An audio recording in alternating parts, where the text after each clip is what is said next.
मी चैतन्याला कधीच असं गृहीत धरलं नाही की चैतन्य आपल्या घरात जन्माला आलेलं नाही. कधीतरी वडील आल्यानंतर चैतन्य त्यांच्यासोबत जाताना मला असं वाटायचं नाही म्हणजे हा आपला मुलगा नाही. बाहेरही कुठे गेल्यानंतर कुणी प्रत्येकाने हेच विचारलं, सर मुलगा आहे का तुमचा? अरे वा. अगदी एक महिला शेवटच्या घटका मोजत होती. इंटरस्टिशियल फायब्रोसिस झालं होतं, लंग्स गेले होते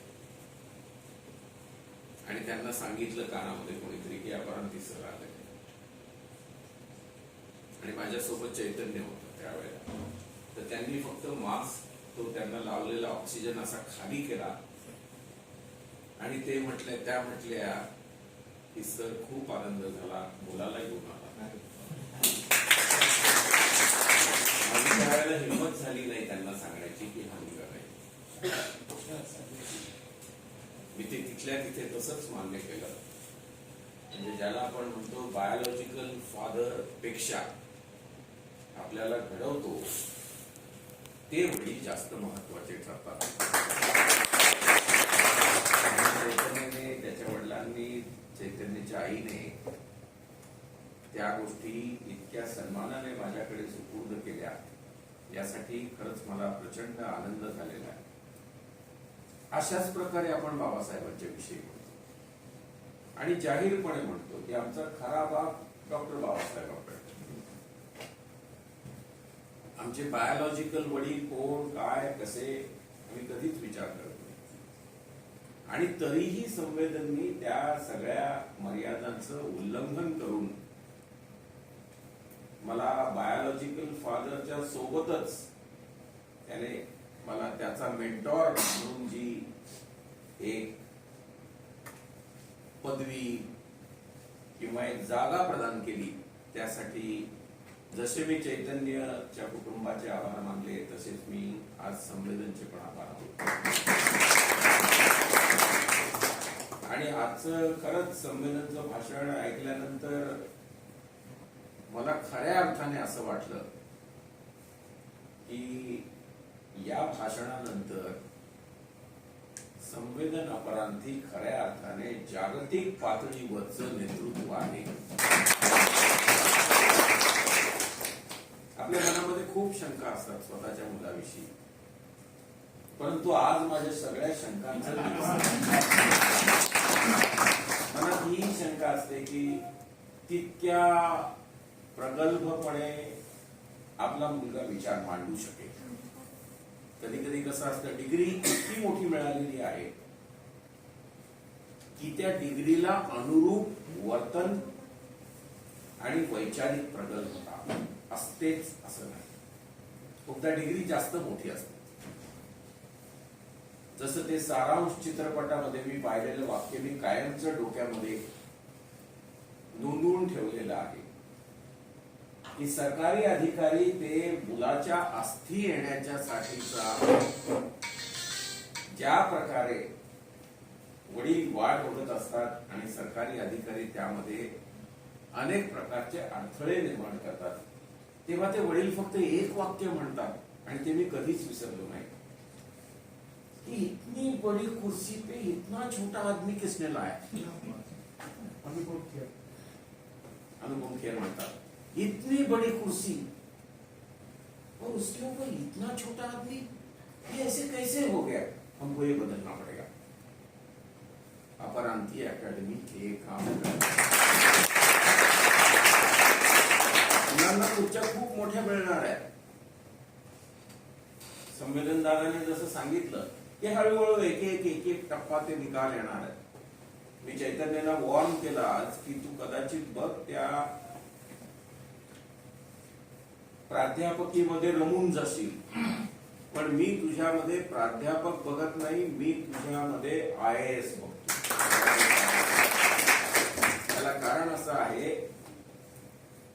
की प्राध्यापक त्याच्या तितक्या एका सीमित परिघामधल्या लोकांमध्ये बदल करू शकतो.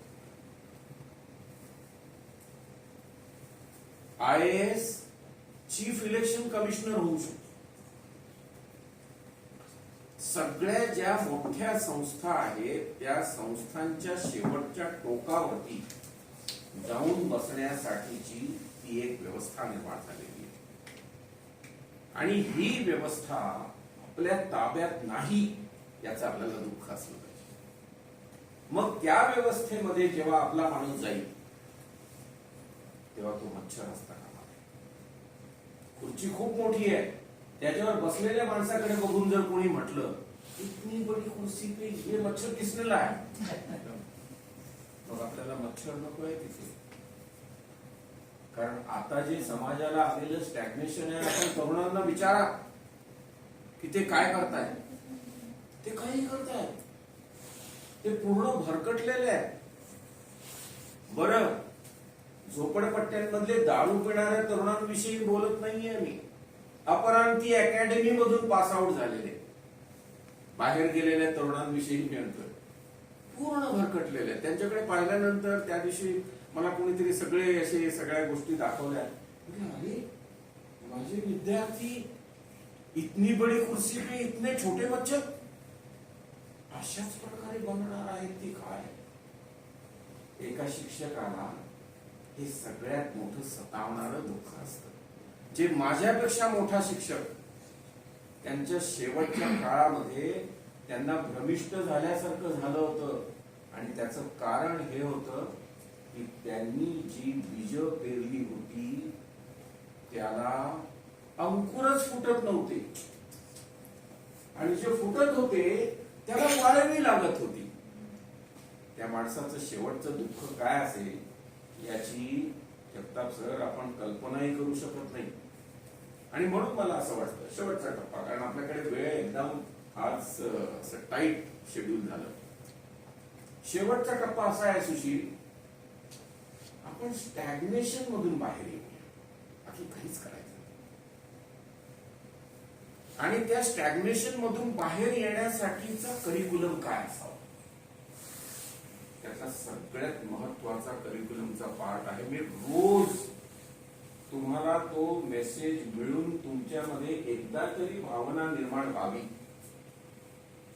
की मलाही चाललं पाहिजे, मलाही व्यायाम केला पाहिजे. म्हणून मी रोज तो मेसेज टाकतो, फक्त एकाच कारणासाठी की कुणीतरी मला फोन करेल आणि सांगेल सर का हो मी येऊ शकतो का तुमच्या सोबत चालायला.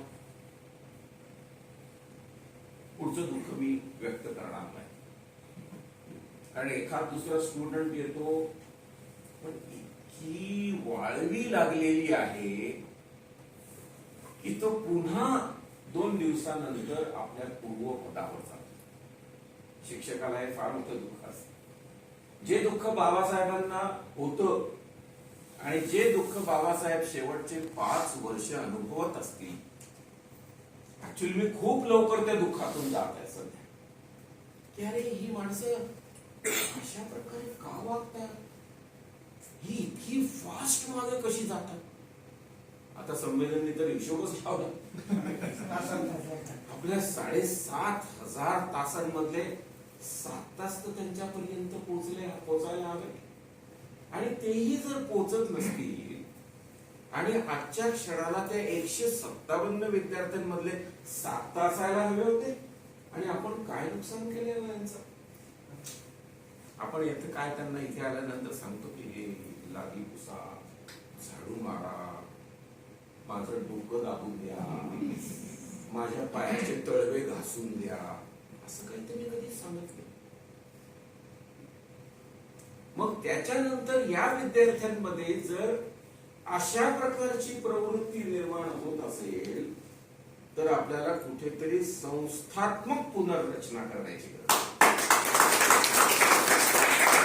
पुनर्रचनेसाठी मी त्यांना प्रत्यक्ष स्वतः फोन करून बोलवणार आहे आणि त्यांना मी हे विचारणार आहे की बाबांनो, हे बाबासाहेबांचं कार्य आहे, माझ्या बापाचं नाहीये. डॉक्टर बाबासाहेबांनी मला कार्य दिलंय. काय सांगितलंय त्यांनी, काहीही करता येत नसेल, बागुले वाक्य आहे ना, नाही तर तुम्ही म्हणाल रेफरन्स कुठे, काहीही करता येत नसेल 4 पोरांना शिकवा आणि त्या 4 समाजाला जोडा. बस मी एवढंच करतो. मी त्यांना सगळ्यांना बोलवून विचारणार आहे की या व्यतिरिक्त काय करू. राहुल, तुझं डोकं दाबू का मी? त्या लायब्ररीमध्ये जी प्रतिगाम्यांनी तयार केलेली आहे त्या लायब्ररीत बसण्याचा तुला आनंद मिळतो, तुला इथे मिळत नाही. काय कारण आहे? भाग्यश्री, तुझं व्यायामाचं कोणतं शेड्यूल मी करू की जेणेकरून तू इथे येशील आणि ही गुणमांड करणाऱ्या बायांची मुलं तुझ्याकडे बघून बसतील आणि इथे अभ्यास करतील. आणि बाबासाहेबांचं आहे, माझ्या बापाचं नाहीये. आणि त्यासाठी काठी घेऊन म्हातारा समोर बसवलाय मी की व्यवस्थित वागा, नाही तर हाणतोच तुम्हाला. अक्षरशः कधी कधी माझ्यातला पोलीस जातो आणि मला वाटतं की हे काठीने हाणण्याच्या लायकीचे लोक आहेत. आपण यांना शब्द वापरतो. यांना सकाळी उठायला नको, यांना व्यायाम करायला नको, यांना कुणीही त्यांचं ऑडिट करणार आहे असं कळलं की त्यांना ते नको असतं. फक्त एवढंच त्यांना नको. काय? लेखाजोखा. जी प्रल्हाद चिंचवडकरांची कविता आहे की आता वेळ आलेली आहे सगळ्या गोष्टींचं ऑडिट करण्याची. स्टॅग्नेशन पासून समाजाला बाहेर काढण्यासाठी जर तुम्ही एखादी अकॅडमी निर्माण करत असाल, हा शेवटचा भाग आहे. याच्या खाली नाही जाता येत. याच्या खाली फक्त मी तोही विचार केला आणि मॅडमला म्हटलं की एक 7-8 एकराची जागा घेतो आणि त्या ठिकाणी लहान मुलांना ऍडमिट करून त्यांची आंघोळ करतो. तेवढंच बाकी राहील. त्यांचं शी काढणे, त्यांची आंघोळ करणे आणि त्या आंघोळीनंतर त्यांना जेवू खाऊ घालणे आणि त्यानंतर त्यांच्यातून कुठेतरी डॉक्टर बाबासाहेब आंबेडकर निर्माण होतील याची वाट बघणे. फक्त तेवढं बाकी आहे. कदाचित तुम्हाला कालांतराने आणखी थोड्याच दिवसांमध्ये आपण ते सर कुठेतरी एखादी 7-8 एकराची जागा घेतलेली असेल, हौदाच्या बाजूला बसलेले असतील आणि ते पोरांना आंघोळ घालताना तुम्हाला दिसतील. मला वाटतं त्याच्या खाली जाता येत नाही. आणि कदाचित ते बघून कुणाला तरी लाजेकाजेने 4 माणसं येतील माझ्या समाजाची आणि मला म्हणतील की सर तुम्ही एकाला आंघोळ घाला, उरलेल्या पोरांना मी आंघोळ घालतो. आपल्याला स्वतःचा ऑडिट स्वतः करण्यासाठीची प्रज्ञा डॉक्टर बाबासाहेब आंबेडकरांनी दिलेली आहे. तो ऑडिट जर आपण करू शकत नसाल तर तो तुमची स्वतःची निष्क्रियता नाही, तो डॉक्टर बाबासाहेब आंबेडकरांचा अपमान आहे. तुमचा कितीही अपमान झाला मला त्याचं काहीही वावगं वाटणार नाही. आणि एक गोष्ट पक्की लक्षात घ्यायची, फॉर्मॅलिटी म्हणून काहीच करू नका. जे कराल त्यामध्ये फॉर्मॅलिटी, औपचारिकता असता कामा नये. ते फक्त समाधानासाठी असते, समाज बदलासाठी नसतं. जे कराल ते अनौपचारिक पद्धतीने समाज बदलाच्या दृष्टीने करा, कारण त्या समाज बदलाच्या कामामध्ये आपल्या बापाने स्वतःच्या पोटची 4 मुलं गमावलेली आहेत. आपल्याला कोणताही अधिकार नाही औपचारिक पद्धतीने जगण्याचा. जर इथे येत असतील स्टुडंट 2-4 मागचे विद्यार्थी, ते रोज भेटतात इतर विद्यार्थ्यांना. मी ते सगळं बघितलं आणि मी म्हटलं अरे हे बोगस लोक आहेत. हे आपल्या समोर फक्त 2-3च येतात आणि बाकी ठिकाणी ते रोज भेटतात. मग तुम्हाला असं वाटतं तुम्ही त्या विद्यार्थ्यांना सांगू शकले नाही का? त्यांनी तुम्हाला सांगितलं अरे काय तुम्ही जाता हो आपण ते सरांकडे, काय माणूस आहे का तो, काय उपयोगाचा आहे का, तर तुम्ही जाता. अशा प्रकारचं कृपया बुद्धिभेद करू नका, असा डबल गेम करू नका आणि अशा प्रकारची हिपॉक्रेसी ठेवाल तर तो तुमचा स्वतःचा स्वार्थ नाही भाग्यश्री, तो बाबासाहेबांचा अपमान आहे. आणि तुम्हाला बाबासाहेबांचा अपमान करण्याचा अधिकार नाही. तुम्ही डॉक्टर संजय अपरांती यांचा अपमान करा, माझं काही म्हणणं नाही. पण तुम्ही जर बाबासाहेबांचा अपमान करणार असाल, समाज तुम्हाला माफ करणार नाही. माझं फक्त वाक्य लक्षात ठेवायचं. मी कदाचित माफ करेन नाही, पण समाज तुम्हाला माफ करणार नाही. आपण ही संस्था कशासाठी निर्माण केली आहे? जी मधली फळी डॅमेज तयार झालेली आहे, बिनकामाची फळी आहे. आता इलेक्शन्स येत आहेत, तुम्हाला माहिती आहे का आपली माणसं काय करणार आहेत? आता सगळे इलेक्शन मध्ये उभ्या राहिलेल्या लोकांच्या घरावरती आपटा बसलेले आहेत दारू प्यायला, दारू पिणं आणि मटण खाणं. तुम्ही जर इथे येणार नसाल तर तुम्ही कमीत कमी त्यांना तरी सोडवा ना. आहे का तुमच्यामध्ये हिंमत तितकी जी माझ्यामध्ये आहे? मी कोणत्याही माणसाचा कसलाही मुलाहिजा माझ्या आयुष्यात बाळगलेला नाही, माझ्या मुलाचं सुद्धा नाही. उभं करून काही गोष्टी करून घेतलेल्या आहेत. आणि तुला काय वाटतं त्याचा माझा संबंध नाही असं स्पष्ट शब्दात मी त्याला अनेकदा सांगितलेलं आहे. तुमच्यात तितकी हिंमत असेल, मला जर ते काम जमत नसेल तर तुम्ही करा. मला कोणी म्हटलं की तुम्ही करू नका? अरे पण तुम्ही औपचारिकतेने काम का करता? जरा अनौपचारिक समाजामध्ये शिरा बघा. आणि तुम्ही जर स्वतःचेच प्रश्न मांडत राहिले की माझी दुःख फार मोठी, तुमची दुःख मोठी की समाजाची दुःख मोठी? समाजाला अन्न नाहीये, समाजाला आंघोळीला पाणी नाहीये, आंघोळीला पाणी मिळालं तर अंगाला लावायला साबण नाहीये. तुम्हाला माहिती नाहीये समाज किती विदारक अवस्थेमध्ये आहे. ज्या 7 महिला माझ्याकडे कचरा वेचणारे येतात त्यांच्या सोबत बसा एकदा आणि त्यांच्या हकीकती ऐका. त्यातल्या एका महिलेने मला जे सांगितलं की सर, घरातल्या एका कोपऱ्यामध्ये मी माझा बाप दारू पीत मरताना पाहिला.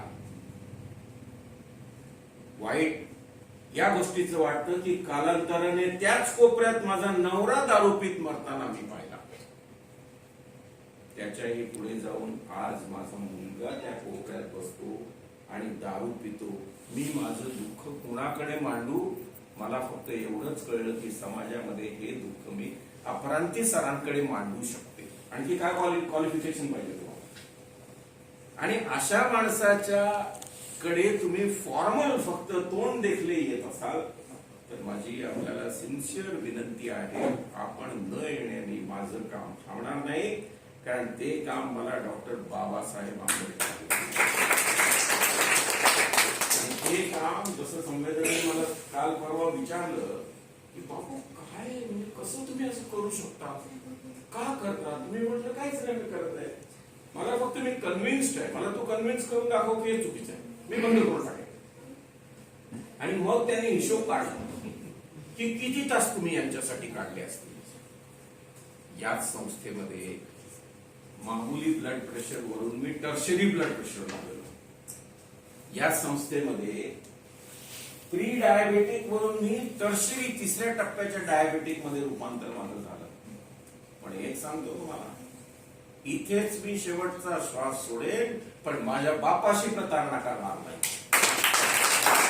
काही काम दिलेलं आहे आणि ते काम मी शेवटच्या क्षणापर्यंत करत राहीन. आज खरं तर हे सगळं सांगण्याचं प्रयोजन नव्हतं, परंतु माझ्या मुलाने ज्या गोष्टी मांडल्या त्याच्याने मला असं वाटलं की त्याने इतक्या प्रगल्भपणे सगळ्या गोष्टी मांडल्या की मलाच ते जर कोणी रेकॉर्ड केलं असेल पूर्ण भाषण तर मला ते द्या. कारण त्यातलं प्रत्येक वाक्य माझ्यासाठी काहीतरी नवीन सांगून गेलं. आपण कधीच असा विचार करत नाही की आपला मुलगा काहीतरी वेगळं आपल्याला सांगेल, आपल्यापेक्षा काहीतरी आणखी सांगेल. परंतु ज्या प्रकारे ज्या प्रगल्भतेने बॅरिस्टर संवेदन अपरांती यांनी त्यांचे विचार मांडले, मला खरंच मुलगा या वडील या नात्याने मला धन्य झाल्यासारखं वाटलं. आणि जे करुणाशीलने एक वाक्य सांगितलं की आज जर बाबासाहेब इथे आले तर बाबासाहेब अपरांती सरांच्या पाठीवरती थाप लावतील, मारतील आणि सांगतील की येस तू माझं मी ठरवून दिलेलं काम कर. त्यातून निर्माण होणारी माणसं अस्सर आहेत की बुजगावणी आहेत ते समाज ठरवेल. आणि बुजगावण्यांना कधीही मोठं करणारा डॉक्टर बाबासाहेब आंबेडकरांचा समाज नाही. डॉक्टर बाबासाहेब आंबेडकरांचा समाज या क्षणाला उद्याच्या होणाऱ्या कॉर्पोरेटरच्या घरावरती बसून दारू पिणारा समाज आंबेडकरी समाज नाही. अभ्यास करणारा समाज आंबेडकरी समाज. ब्राह्मणी व्यवस्थेने आपल्याला आपलं केलेलं नुकसान मोडून काढणारा समाज हा आंबेडकरी समाज आहे. जगाच्या पातळीवरती ह्या सगळ्या आपल्यावरती अन्याय अत्याचार करणाऱ्या, आपल्याला गौण स्थान देणाऱ्या लोकांचं खऱ्या अर्थाने निर्दालन करणारा समाज हा आंबेडकरी समाज आहे. आपण त्या समाजाचे पाईक बनण्याचा आणि बाबासाहेबांचे खऱ्या अर्थाने अनुयायी बनण्याचा आणि औपचारिक पद्धतीने स्वतःचं जीवन जगून पुढे जाण्याचा की काहीतरी करूया जेणेकरून समाधान मिळेल. आणि या आमच्याकडे आम्ही तुम्हाला सांगतो नक्की काय करायचंय. कशाला स्वतःची नसलेली बुद्धी वापरता आणि औपचारिक पद्धतीने पुढे जाण्याचा प्रयत्न करून समाजामध्ये कारण नसतानाची बुजगावणी आणि तुमच्याकडे समाजाने आदर्श बघावं अशा प्रकारची प्रलोभन कृपया निर्माण करू नका. आपल्याला काय करायचं आहे, आपल्याला देश ताब्यात घ्यायचा आहे आणि तो देश ताब्यात घेण्यासाठी औपचारिक पद्धतीने आपण जगणे हे पूर्णतः आंबेडकरी समाजाची आणि बाबासाहेबांच्या विचाराशी प्रतारणा आहे. त्यामुळे कृपया जे पॉलिटिशियन्स आपण बघतो, आपण त्यांना मोडीत काढले. आपण काय म्हटलंय, लुंपेर आहेत ते, लफंगे लोक आहेत, त्यांच्या काय भानगडीत पडतात आणि हे तुम्हाला येतील आणि सांगतील की तुम्ही फार श्रेष्ठ. नो, पण तुम्ही ज्या विद्यार्थ्याला 7,500 तास स्वतःच्या आयुष्यातले घालवून शिकवलेले आहे, तो विद्यार्थी जेव्हा तुम्हाला दिसतो की इतनी बडी कुर्सी पे ये मच्छर किसने लाया, मच्छर मारायचा असतो, मच्छर जगवायचा नसतो. त्यामुळे तशा प्रकारची जशी कल्चरल रेव्होल्युशन आहे माओची आणि त्यामध्ये डेंग जिओपिंगला पण त्याने फाटकावलं आणि शेतामध्ये काम करायला लावलं, जो त्याच्यानंतर देशाचा प्रमुख झाला. तशा प्रकारची कल्चरल रेव्होल्युशन करण्याची गरज या क्षणाला निर्माण झाली आहे आणि त्या कल्चरल रेव्होल्युशनचा हे असेल नसेल पण त्याच्या पुढची सत्ता सूत्र संमेलनापर्यंत आपण घ्यावी आणि या प्रकारे मुलाहीच्या न बाळगता. मला नेहमी असं वाटतं, अमोलला त्या दिवशी सांगितलं, तू कोणती 10 माणसं आणली रे की त्यातली 9 गेली आणि हे करायला, हे काही नाही. काय करायला, समाजामध्ये फिरत नाही, माणसं दिसत नाही, विद्यार्थी दिसत नाही, दारुडे दिसत नाही, मग त्यांना का नाही आणले. याचा अर्थ तुला कळलंच नाही की बाबासाहेबांनी काय आपल्याला सांगितलेलं आहे आणि आपण काय केलं पाहिजे. प्रत्येकाने अंतर्मुख होऊन असा विचार करावा. अपरांती अकॅडमीचा गौरव करू नका, भरभराट करू नका. आपण तशा प्रकारची काही संस्था काढा. जर तुम्हाला वाटत असेल की काय अपरांती सरांकडे जायचंय, मी पण काय कमी आहे का, तर तसं काढा. आम्ही येऊ तुमच्या संस्थेत शिकायला, आम्ही आमची पोरं तुमच्याकडे पाठवू. तसंही आम्ही ऑनलाईनच करत असतो. आणि समाजाची प्रतारणा नका, कारण हा समाज फार दाहक परिस्थितीतून गेलेला आहे. किती लोकांचे हाल केले असतील एका युनिव्हर्सिटीला नाव देण्यासाठी. ज्या समाजाने लढा दिला त्या पोचीराम कांबळेचे डोळे काढलेले आहेत आणि तो काही युनिव्हर्सिटीचा प्रोफेसर होणार होता का, काहीच नाही. पण ज्या बाबासाहेबांनी मराठवाड्यामध्ये शिक्षणाची ज्ञानासाठीचा प्रवाह मोकळा करून दिला, त्या बाबासाहेबांचं नाव देण्यासाठी जर समाज तुमच्यावरती हल्ले करत असेल तर अशा प्रकारच्या हल्लेखोरांचे हात कलम करण्यासाठी पोचीराम कांबळे पाहिजे. आणि तुम्ही काय करणार, बाबूगिरी म्हणून डिग्र्या घेणार, मी मान्य करणार नाही, लक्षात ठेवा. आणि त्यामुळे आता आपला समाज एका कल्चरल रेव्होल्युशनच्या अवस्थेमध्ये आणण्यासाठी आपण सगळे प्रयत्न करूया, जेणेकरून स्टॅग्नेशन नष्ट होईल. एक, जेणेकरून फॉर्मल औपचारिकरित्या पुढे जाण्याचं आपण ठरवलेलं जे आहे ते आपल्याला नष्ट केलं पाहिजे आणि अनौपचारिक पद्धतीने आपण गोरगरिबांना आंघोळ घातली पाहिजे, जेवू माखू घातलेलं पाहिजे आणि तशा प्रकारे त्यांना पुढे नेऊन बाबासाहेब आंबेडकरांचं स्वप्न साकार केलं पाहिजे. धन्यवाद. जय भीम.